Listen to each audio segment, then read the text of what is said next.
त्रिलोकपथाय त्रिलोकनाथाय श्री महाविष्णु स्वरूप श्री धन्वंतरी स्वरूप श्री श्री श्री अष्टचक्र नारायणाय नमः।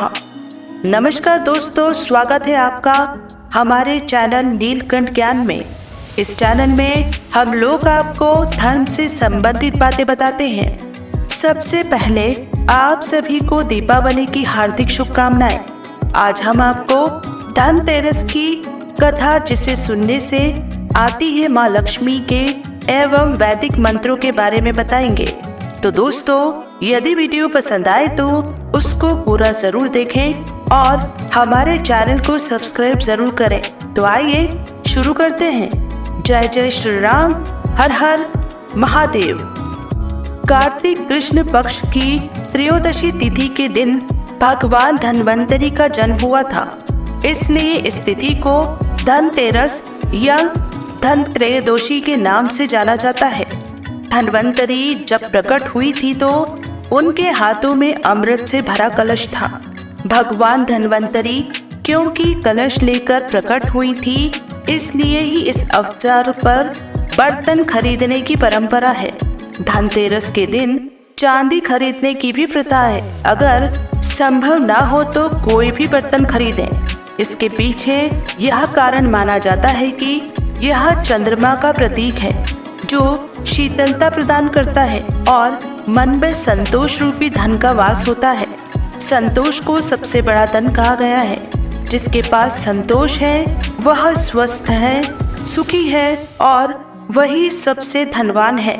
भगवान धन्वंतरी जो चिकित्सा के देवता भी हैं, उनसे स्वास्थ्य और सेहत की कामना के लिए संतोष रूपी धन से बड़ा कोई धन नहीं है।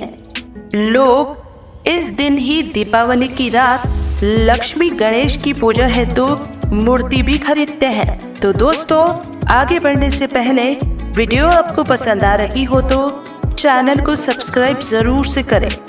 धनतेरस की शाम घर के बाहर मुख्य द्वार पर और आंगन में दीप जलाने की प्रथा भी है।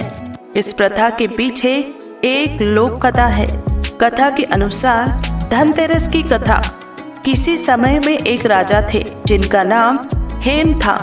देव कृपा से उन्हें पुत्र रत्न की प्राप्ति हुई। ज्योतिषियों ने जब बालक की कुंडली बनाई तो पता चला कि बालक का विवाह जिस दिन होगा उसके ठीक 4 दिन के बाद वह मृत्यु को प्राप्त होगा। राजा इस बात को जानकर बहुत दुखी हुआ और राजकुमार को ऐसी जगह भेज दिया जहां किसी स्त्री की परछाई भी ना पड़े। देवयोग से एक दिन एक राजकुमारी उधर से गुजरी और दोनों एक दूसरे को देखकर मोहित हो गए और उन्होंने गंधर्व विवाह कर लिया। विवाह के पश्चात विधि का विधान सामने आया और विवाह के 4 दिन बाद यमदूत उस राजकुमार के प्राण लेने आ पहुंचे। जब यमदूत राजकुमार के प्राण ले जा रहे थे, उस वक्त नवविवाहिता उसकी पत्नी का विलाप सुनकर उनका हृदय भी द्रवित हो उठा, परंतु विधि के अनुसार उन्हें अपना कार्य करना पड़ा। यमराज को जब यमदूत यह कह रहे थे, उसी वक्त उनमें से एक ने यमदेव से विनती की, हे यमराज, क्या कोई ऐसा उपाय नहीं है जिससे मनुष्य अकाल मृत्यु से मुक्त हो जाए? दूत के इस प्रकार अनुरोध करने से यम देवता बोले, हे दूत, अकाल मृत्यु तो कर्म की गति है। इससे मुक्ति का एक आसान तरीका मैं तुम्हें बताता हूँ, सो सुनो। तो दोस्तों, आगे बढ़ने से पहले यदि आपने अभी तक हमारे चैनल को सब्सक्राइब नहीं किया है तो तुरंत ही हमारे चैनल को सब्सक्राइब करें। धन्यवाद। कार्तिक कृष्ण पक्ष की त्रयोदशी रात जो प्राणी मेरे नाम से पूजन करके दीपमाला दक्षिण दिशा की ओर भेंट करता है, उसे अकाल मृत्यु का भय नहीं रहता है। यही कारण है कि लोग इस दिन घर से बाहर दक्षिण दिशा की ओर दीप जलाकर रखते हैं। धन्वंतरी के अलावा इस दिन देवी लक्ष्मी और धन के देवता कुबेर की भी पूजा करने की मान्यता है। कहा जाता है कि एक समय भगवान विष्णु मृत्यु लोक में विचरण करने के लिए आ रहे थे। तब लक्ष्मी जी ने भी उनसे साथ चलने का आग्रह किया। तब विष्णु जी ने कहा कि यदि मैं जो बात कहूँ तुम अगर वैसा ही माने तो फिर चलो। तब लक्ष्मी जी ने उनकी बात मान ली और भगवान विष्णु के साथ भूमंडल पर आ गए। कुछ देर बाद एक जगह पर पहुंचकर भगवान विष्णु ने लक्ष्मी जी से कहा कि जब तक मैं ना आऊं तुम यहाँ ठहरो, मैं दक्षिण दिशा की ओर जा रहा हूँ, तुम उधर मत आना। विष्णु जी के जाने पर लक्ष्मी के मन में कौतूहल जागा कि आखिर दक्षिण दिशा में ऐसा क्या रहस्य है जो मुझे मना किया गया है, और भगवान स्वयं चले गए। लक्ष्मी जी से रहा न गया और जैसे ही भगवान आगे बढ़े लक्ष्मी भी पीछे पीछे चल पड़ी। कुछ ही आगे जाने पर उन्हें सरसों का एक खेत दिखाई दिया जिसमें खूब फूल लगे थे। सरसों की शोभा देखकर वह मंत्रमुग्ध हो गई और फूल तोड़कर अपना श्रृंगार करने के बाद आगे बढ़ी। आगे जाने पर एक गन्ने के खेत से लक्ष्मी जी गन्ने तोड़कर रस चूसने लगी। उसी क्षण विष्णु जी आए और यह देख लक्ष्मी जी पर नाराज होकर उन्हें शाप दे दिया कि मैंने तुम्हें इधर आने को मना किया था, पर तुम ना मानी और किसान की चोरी का अपराध कर बैठी। अब तुम इस अपराध के जुर्म में इस किसान की 12 वर्ष तक सेवा करो। ऐसा कहकर भगवान उन्हें छोड़कर क्षीर सागर चले गए। तब लक्ष्मी जी उस गरीब किसान के घर रहने लगी। एक दिन लक्ष्मी जी ने उस किसान की पत्नी से कहा कि तुम स्नान कर पहले मेरी बनाई गई इस देवी लक्ष्मी का पूजन करो, फिर रसोई बनाना, तब तुम जो मांगोगी मिलेगा। किसान की पत्नी ने ऐसा ही किया। पूजा के प्रभाव और लक्ष्मी की कृपा से किसान का घर दूसरे ही दिन धन, रत्न और अन्न स्वर्ण आदि से भर गया। लक्ष्मी ने किसान को धन धान्य से पूर्ण कर दिया। किसान के 12 वर्ष बड़े आनंद से कट गए। फिर 12 वर्ष के बाद लक्ष्मी जी जाने के लिए तैयार हुई। विष्णु जी लक्ष्मी जी को लेने आए तो किसान ने उन्हें भेजने से इनकार कर दिया। तब भगवान ने किसान से कहा कि इन्हें कौन जाने देता है, यह तो चंचला है, कहीं नहीं ठहरती, इनको बड़े बड़े नहीं रोक सके। इनको मेरा शाप था, इसीलिए 12 वर्ष से तुम्हारी सेवा कर रही थी। तुम्हारी 12 वर्ष सेवा का समय पूरा हो चुका है। किसान हठपूर्वक बोला कि नहीं, अब मैं लक्ष्मी जी को नहीं जाने दूंगा।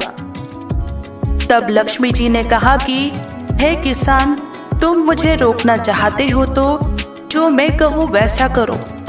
कल 13 है, तुम कल घर को लीप पोत कर स्वच्छ करना, रात्रि में घी का दीपक जलाकर रखना और सायकाल मेरा पूजन करना और एक तांबे के कलश में रुपए भरकर मेरे लिए रखना। मैं उस कलश में निवास करूंगी, किंतु पूजा के समय में तुम्हें दिखाई नहीं दूंगी। इस एक दिन की पूजा से वर्ष भर में तुम्हारे घर से नहीं जाऊंगी। यह कहकर वह दीपकों के प्रकाश के साथ 10 दिशाओं में फैल गई। अगले दिन किसान ने लक्ष्मी जी के कथानुसार पूजन किया। उसका घर धन धान्य से पूर्ण हो गया। इसी वजह से हर वर्ष 13 के दिन लक्ष्मी जी की पूजा होने लगी। हिंदू धर्म में ऐसा माना जाता है कि धनतेरस के दिन पूजा आदि करने से व्यक्ति स्वस्थ और निरोगी बनता है, रोग से मुक्ति मिलती है। इसलिए धनतेरस के दिन भगवान धन्वंतरी की पूजा का विधान है। मान्यता है कि धनतेरस की पूजा प्रदोष काल में की जाती है। उनकी पूजा के समय मंत्रों का जाप करना शुभ माना जाता है। पूजा के बाद भगवान धन्वंतरी की आरती भी अवश्य करें। आइए जानते हैं भगवान धन्वंतरी के मंत्र, जाप और दीपदान की विधि। इन मंत्रों का करें जाप। ओम श्री धन्वंतरे नमः। ओम श्री धन्वंतरे नमः। ओम रुद्ररोगनाशाय धन्वन्तर्ये फट्। ओम रुद्ररोगनाशाय धन्वन्तर्ये फट्। मान्यता है कि भगवान धन्वंतरी की पूजा करने के बाद दीपदान अवश्य करें। इससे परिवार के सदस्यों की सेहत अच्छी होती है।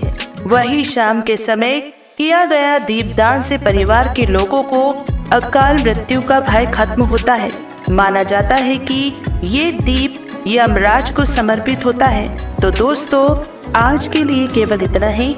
हम आशा करते हैं कि हमारी प्रस्तुति आपको पसंद आई होगी। अपने विचार अभिव्यक्त करने के लिए कमेंट करें, वीडियो को लाइक करें, शेयर करें और कृपया करके चैनल को सब्सक्राइब जरूर से करें। हम लोग आपके मंगल जीवन की कामना करते हैं। सदा स्वस्थ रहें, मस्त रहें और व्यस्त रहें। मिलते हैं अगले वीडियो में। तब तक आप लोग अपना ध्यान रखिएगा। जय जय श्री राम। हर हर महादेव।